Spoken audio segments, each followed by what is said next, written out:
எந்த நாடாவது அவங்க தேசிய பறவையை கொல்றதுக்கு தனியா ஒரு ராணுவ படையை உருவாக்கி போருக்கும் அவங்களே செலவு பண்ணி கேள்விப்பட்டிருக்கீங்களா? ஆக்சுவலா ஆஸ்திரேலியா அந்த மாதிரி ஒரு காரியத்தை பண்ணியிருக்காங்க. அவங்களோட தேசிய பறவையான ஈமு கோழிகளை கொல்ல மெஷின் கன்களை பயன்படுத்துறது மட்டும் இல்லாம நூற்றுக்கணக்கான கோழிகளை அவங்க கொன்னு குமிச்சியும் கடைசியா அவங்க நடத்தின போர்ல ஜெயிச்ச தினமும் கோழிகள் தான். அது மட்டும் இல்லாம அந்த போர் முடிஞ்சதுக்கு அப்புறம் ஆஸ்திரேலியாவோட ஆர்மி மேஜர் இந்த மாதிரி ஒரு கோழி படம் மட்டும் நம்ம நாட்டுக்கிட்ட இருந்துச்சுன்னா உலகத்தோட எப்பேற்பட்ட ராணுவ படையா இருந்தாலும் அதை சுலபமா காலி பண்ணிடலாம்னு சொல்லியிருக்காரு. எதனால அவர் இந்த மாதிரி ஒரு ஸ்டேட்மெண்ட்டை முன் வச்சிருக்காரு? போர் அந்த அளவுக்கு மோசமா இருந்துச்சா? ஆக்சுவலா இந்த போர் எப்படி ஆரம்பிச்சது, அதுக்கான மூல காரணம் வரைக்கும் தெளிவா இந்த வீடியோல பார்ப்போம். அதுக்கு முன்னாடி இந்த மாதிரி வித்தியாசமான வரலாற்று நிகழ்வுகளை பத்தி தொடர்ந்து தெரிஞ்சுக்க மறக்காம நம்ம சேனலை சப்ஸ்கிரைப் பண்ணிக்கங்க. வாங்க வீடியோக்குள்ள போலாம். ஃபர்ஸ்ட் போருக்கான மூல காரணத்தை பார்ப்போம். அதாவது தங்களோட தேசிய பரப்பியை கொல்ற அளவுக்கு நெருக்கடியான சூழல் அவங்களுக்கு எப்படி உருவானுச்சுன்னு 1918 வேர்ல்டு வார் 1 முடிஞ்சதுக்கு அப்புறம் அதில் கலந்துகிட்ட ஆஸ்திரேலியன் வீரர்களுக்கு அரசாங்கம் வெஸ்ட் ஆஸ்திரேலியால சில நிலங்களை கொடுத்து அவங்களை விவசாயம் பண்ண சொல்றாங்க. அப்பதான் உலகப்போர் முடிஞ்சதால உலக பொருளாதாரம் மொத்தமா வீழ்ச்சியில தான் இருந்திருக்கு. அதனால அவங்க எவ்வளவுதான் கஷ்டப்பட்டு பயிர்களை விளைய வச்சு மார்க்கெட்டுக்கு கொண்டு வந்தாலும் என்ன பிரயோஜனம்? உழுத கூலி, உரம் போட்ட கூலி, களை எடுத்த கூலி, கருதெடுத்த கூலின்னு சொல்லி இது எல்லாம் போக அவங்களுக்கு கொஞ்சம் லாபம் தான் கிடைச்சிருக்கு. அந்த மாதிரி நேரத்தில் தான் குறுக்க அந்த கௌசிக் வந்தா என்ன பண்ணுவேன்னு கேட்கிற மாதிரி ஈமு கோழிகள் உள்ள வராங்க.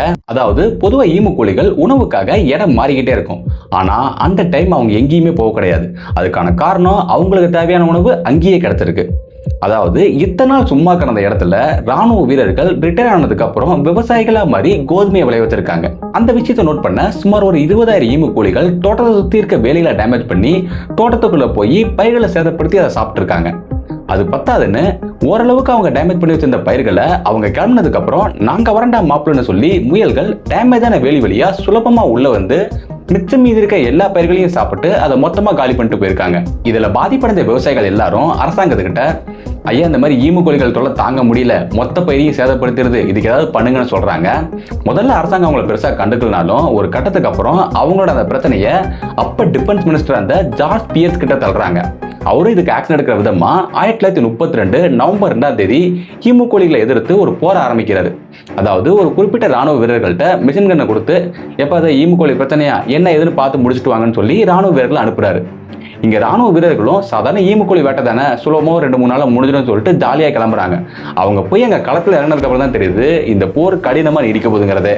ஏன்னா ஃபர்ஸ்ட் நாள் கோழிகள் மேல துப்பாக்கி சூடு நடத்தும் போது எல்லா கோழிகளும் செதறி தனித்தனி கூட்டமா ஓடி இருக்கு. இதுல வீரர்கள் பார்த்து பயந்த விஷயம், கோழிகள் மேல தோட்டா பார்த்தாலும் கோழிகள் கொஞ்சம் கூட அதை பொருட்படுத்தாம எல்லாமே வேகமா ஓடி இருக்கு. ஒரு கட்டத்துக்கு அப்புறம் இந்த ஈமு கோழிகள்லாம் டீம் அமைச்சு ஒரு சேஃப்டி மெத்தடை பயன்படுத்த ஆரம்பிச்சிருக்காங்க. அதாவது காவலுக்கு ஒரு கோழியை நிக்க வச்சுட்டு மற்ற கோழி எல்லாம் பயிர்களை சாப்பிட்டு இருக்கோமா, காவலுக்கு நிக்கிற கோழி யாராவது கிட்ட வந்தா ஒரு விதமான சத்தத்தை எழுப்பும். அதை கேட்ட உடனே மற்ற எல்லா கோழிகளும் ஓட ஆரம்பிச்சிருக்கு. ஒரு வழியா இந்த மாதிரியே போரோட முதல் கட்ட தாக்குதல் முடியுது. ஆர்மி வீரர்கள் 2500க்கும் மேற்பட்ட தோட்டாக்களை பயன்படுத்தி வெறும் 50 கோழிகள் மட்டும்தான் அவங்களால கொல்ல முடிஞ்சிருக்கு. முதல் கட்ட தாக்குதல் மிகப்பெரிய தோல்வியில போய் முடியுது. இது எல்லாத்தையும் நேரில் பார்த்த ஆர்மி மேஜர் மெரிடிட் தான் இந்த மாதிரி ஒரு கோழிப்படை நம்ம நாட்டுக்கிட்ட இருந்தா உலகத்தோட எப்பேற்பட்ட படையா இருந்தாலும் அதை சுலபமா காலி பண்ணிடலாங்கிற மாதிரி சொல்லியிருந்திருப்பாரு. என்னதான் இவங்க முதல் கட்ட தாக்குதல மிகப்பெரிய தோல்வியை சந்திச்சிருந்தாலும் 2வது கட்ட தாக்குதலுக்கு தயாராகிறாங்க. இந்த வாட்டி அவங்க என்ன பண்றாங்கன்னு பாத்தீங்கன்னா ஒரு ட்ரக்ல மிஷின் கன்னை பொருத்தி ஓடுற கோழிகளை துரத்தி கொள்ள ஆரம்பிக்கிறாங்க. இந்த மெத்தட்ல அவங்க தாக்குதல் நடத்தும் போது இவங்களுக்கு கொஞ்சம் பலன் கிடைச்சாலும் மணிக்கு 50 கிலோமீட்டர் வேகத்துல ஓடுற கோழிகளை துரத்தி கொள்றது இவங்களுக்கு ரொம்பவே சிரமமா தான் இருந்திருக்கு. இந்த தடவை கிட்டத்தட்ட 900 கோழிகளை இவங்க கொள்றாங்க. ஆனா மொத்த ஈமு கோழிகளோட எண்ணிக்கையான 20,000தோட கம்பேர் பண்ணும்போது இவங்க கொன்னது ரொம்பவே கம்மி. அதனால இந்த 2வது கட்ட தாக்குதல் பொருளையும் ஆர்மி வீரர்கள் தான் தோல்வி அடைந்ததா பார்க்கப்பட்டிருக்கு. அது கூடவே இந்த நிகழ்வு அப்ப நியூஸ் பேப்பர்ல ஹெட்லைன்ல போடப்பட்டு ஆர்மி வீரர்களை ரொம்பவே அடிக்க ஆரம்பிச்சிருக்காங்க. அதனால அரசாங்கம் போர்ல தோல்வி எடுத்ததை ஒத்துக்கிட்டு ஆர்மி வீரர்கள் எல்லாத்தையுமே திரும்ப வர வைக்கிறாங்க. அப்படியே இந்த பக்கம் வந்தா விவசாயிகளோட பிரச்சனை தெரியாததால அரசாங்கம் பவுண்டிங்கிற ஒரு மெத்தட் அறிமுகப்படுத்துறாங்க. அதாவது ஈமு கோழிகளை கொண்டு வரவங்களுக்கு பரிசு தொகைன்னு அறிவிக்கிறாங்க. இந்த மெத்தட் மிகப்பெரிய வித்தியாசத்தை கொண்டு வந்திருக்கு.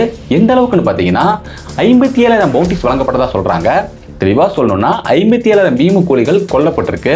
அது கூடவே இதை எதிர்த்து ஒரு உயிரினத்தை கொல்றது தப்புன்னு சொல்லி 1932 போர் ஆரம்பிச்சதுல இருந்தே ஒரு போராட்டம் ஆரம்பிச்சிருக்கு.